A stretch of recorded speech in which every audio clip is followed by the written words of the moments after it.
Most people love a good war hero story. They're exhilarating, and maybe even entertaining. I also think that most people also wonder what kind of person actually makes a good war hero story. Or what would I have done if I were in their shoes? These stories also give us a chance to think about awesome virtues like selflessness, integrity, courage. But those aren't cheap thoughts. Those virtues often come with a very high price tag. I'd like to introduce you to John C. Waldron. He was born in the hard prairie near Fort Pierce, South Dakota, part Native American, Lakota. And in combat aviator terms, he was an old man at age 41 with a career and a wife and kids. And on June 4th, 1942, he and those that followed him changed the course of history.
You must remember that Dakota people were cavalry first.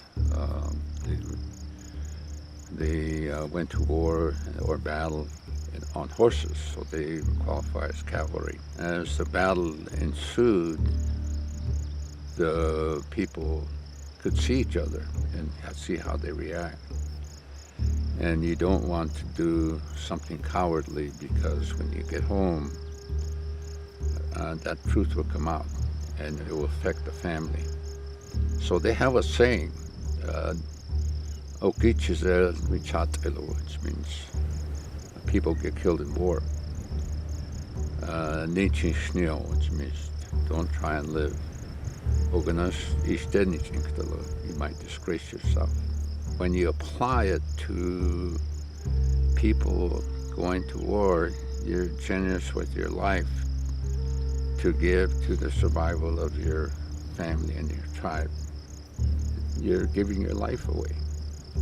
And that's true generosity. He was generous with his life. John Waldron had the Lakota virtue of generosity. But he also was in charge of the other men that were with him. And that's that leadership thing, that you never want to exhibit fear. Even if you're scared, you don't want to, because you jeopardize the lives of the entire company. And I think that's what he did, was he took that risk. The record is, he says that essentially his Native American blood told him where the fleet was. And he broke off from the main Navy group. Well, that I don't know. Yeah. I mean, it could be his Norwegian blood or whatever it is too, you know. Sure. So I think about this, I'm trying to understand how I process what makes a man lead a whole formation into battle that they might, I mean, if you look at the nuts and bolts of what happened, they had a really good chance of dying, but this wasn't a battle that they had a whole lot of thought of coming home. They couldn't have, because they understood what they were going into. The issue of danger is not considered. The issue of defeating the enemy, when you can see the light at the end of the tunnel, is what we're looking for. So the danger, we didn't think about, I might die. we think about, if I die, I hope the outcome is good. Something we're dying for.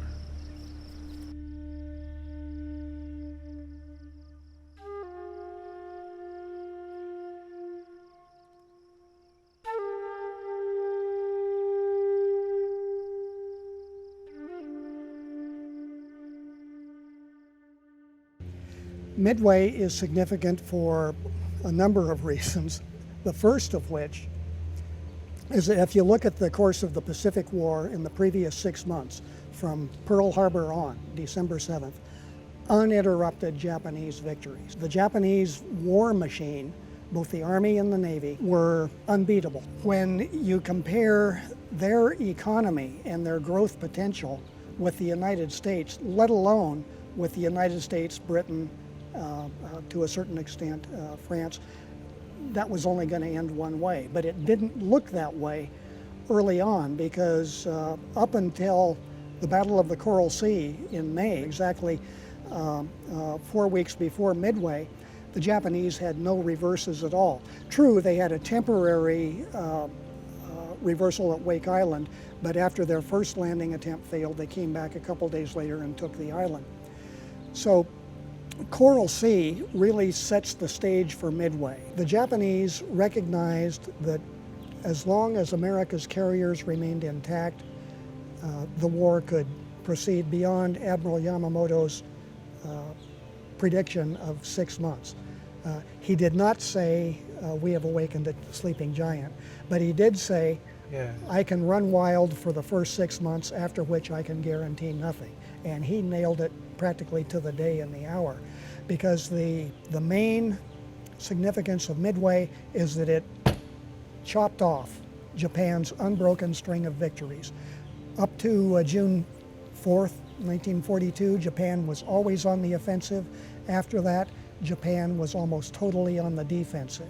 What if the Japanese would have won at Midway? And I think it's a foregone conclusion that the United States won the Pacific War. Everybody. Correct. But what would have happened if they would have won the Battle of Midway? I have to believe that even had the Japanese won at Midway, we still would have gone on the offensive, probably summer, fall of 1943.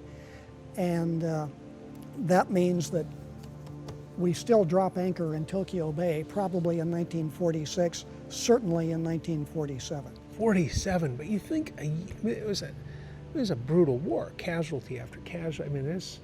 Yeah, that's another year and a half of casualties. Culture seems to be an underlying force of so many strategic decisions, be it business or military. We've got John Waldron's Native American culture, which meant everything to him.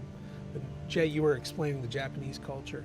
What is Navy culture like in 1942? There was a distinct hierarchy among Annapolis graduates and everybody else. Waldron came from that Annapolis culture. So did every other squadron commander and senior officer on his carrier, the Hornet. The real fly in the ointment was the Air Group Commander Stanhope Cotton Ring, who was 2 years younger than John Waldron, commanding Torpedo Squadron 8, but he was 1 year senior at Annapolis. And to understand more about the Navy culture, when Mark Mitzer was selected to place Hornet in commission on the East Coast in October 1941, he was allowed to select some of his senior officers, and he chose Stanhope Ring and the eventual fighter squadron commander, Pat Mitchell, because they had been cronies of his at the Bureau of Aeronautics in Washington. Sure. Neither of them were remotely qualified to lead a 1942 air group into combat. But on the other hand, John Waldron was highly experienced in carrier aviation. He had 3 previous squadron tours in carrier aircraft. First, as a torpedo pilot, secondly, as a scout pilot, and thirdly, as a fighter pilot. If you look at the career paths of the other senior aviators aboard the Hornet, Waldron was by far the most experienced in carrier operations. And he was also the senior squadron commander. He was 2 to 3 years ahead of the other three, and by rights he should have been air group commander at Midway. But why wasn't he? I mean, just the cronyism. The cronyism, because Mitchell wanted Stanhope Ring, who was a full commander, Sure. to lead the air group, and Bureau of Personnel went along with that. They're getting ready to plan. Stanhope Ring, probably not the best person to be leading the air group, but John Waldron contests him and says, "No, your plan is wrong." You know, and then of course John Waldron then breaks away.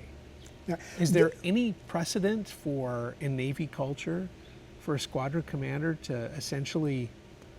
he mutinied. He mutinied. The Hornet Air Group launched all 4 squadrons, or elements of all 4 squadrons. They were headed true course 265, almost due west, despite knowing where the partial sightings were off Midway. Hornet Air Group decided to fly almost due west instead of southwest. Waldron is looking at his plotting board, and apparently George Gay, who was the one survivor from the TBDs, saw the skipper do this. There was a radio argument between Ring and Waldron, which in itself was a no-no because break radio silence. yeah, they're breaking radio silence. So finally, Waldron, his personal call sign, he said, "This is Johnny 1. We're going where the carriers are," words to that effect. And he made that dramatic 90-degree left turn off the air group's base course and took them slam bang right into Quito Butai. Waldron had the complete confidence of his troops, and I have never seen or heard any indication that anyone hesitated in following They followed him. Yeah. He followed their leader.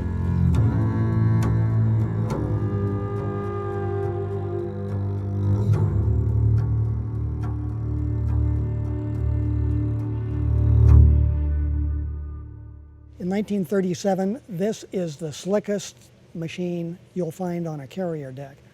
1942, it's already on its way out because the more capable Grumman Avenger is on the way. Although George Gay and others like to describe the Devastator as a suicide coffin, in truth, it was a pretty capable machine. It had the ability to deliver torpedoes or bombs. It had a Norden bomb sight here in the middle cockpit where a dedicated bombardier could use that to drop bombs from high altitude. So basically it was a triple threat aircraft. Sure.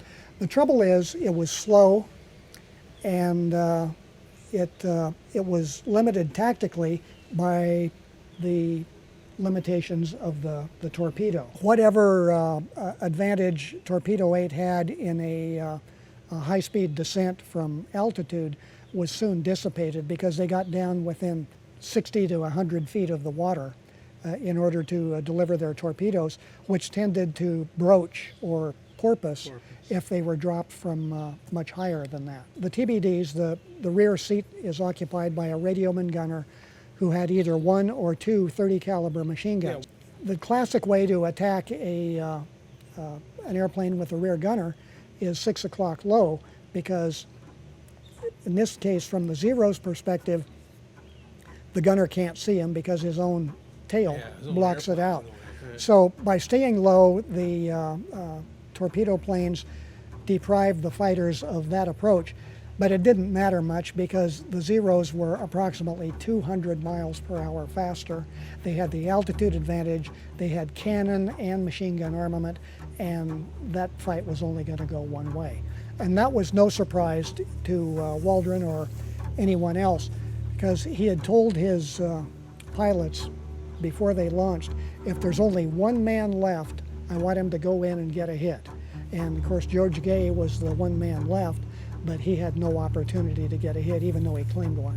Why do you think he went along? I mean, he, instead of complaining about the direction, why didn't he say, look, my guys aren't going, we're going to die? Well, he could have had it both ways. He could have stayed with the air group commander, Stanhope Ring, to the limit of his radius, and then called up, or not, just said, we have a 10% fuel reserve, we're going back. We're not going to ditch like the fighter squadron did. Right. So Waldron had that option, and that would have been an honorable course of action for him. But the John Waldron, the Sioux warrior, I don't think he ever considered it. I think he said, there's the enemy, I know where he is, I'm going to strike him if I can.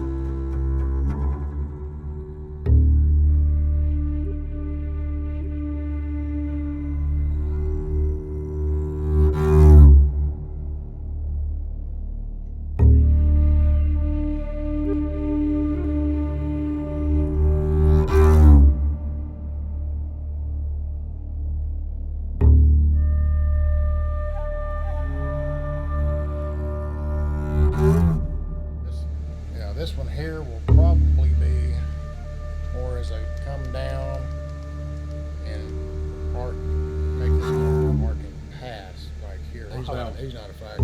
He's not a factor, but going belly up to me Yeah.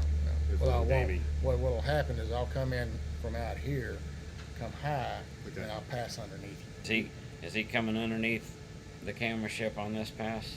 I'd like that to be co-out, so if you can just kind of go right behind him. Oh, that'll Yeah. be fine. Yeah. Okay. And then the And last those are the one, same ones. 2 passes, one Yep. left, one right. Call you. Okay. All right, let's go.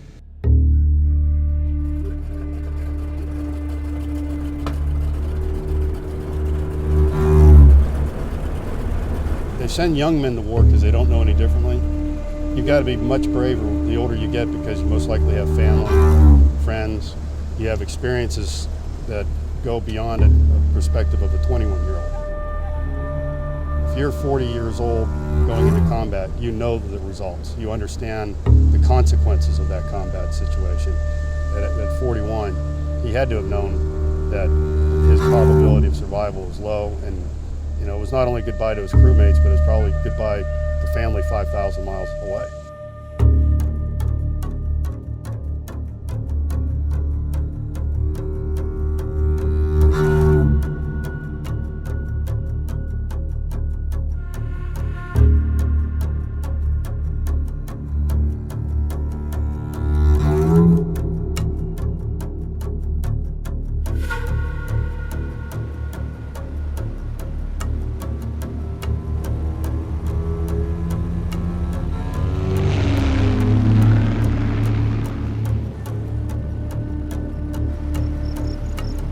OGTA is on. Ničím śnieg işte ničnikde. You don't want to do something cowardly, because when you get home, that truth will come out. And you never want to bring shame on your family. So the one rule is don't try and live.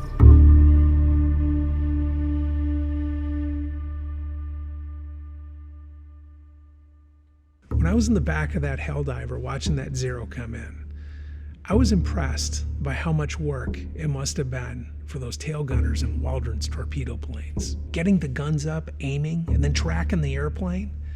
If you were going to do your job, there wasn't time to be afraid. And then I remembered Francis Whitebird's statement that a warrior doesn't try to live. And it all made sense. If I had my mind on anything other than my job, my responsibility, and the bigger mission, I'd have come unglued and wouldn't have been able to do it. And that's when I saw the practical, unglamorous beginnings of heroic deeds. Training, focus, and a sense of responsibility that goes way beyond ego. And in that way, the deeds of a person, a warrior, a hero, become a legend. And when you become a legend, you live forever.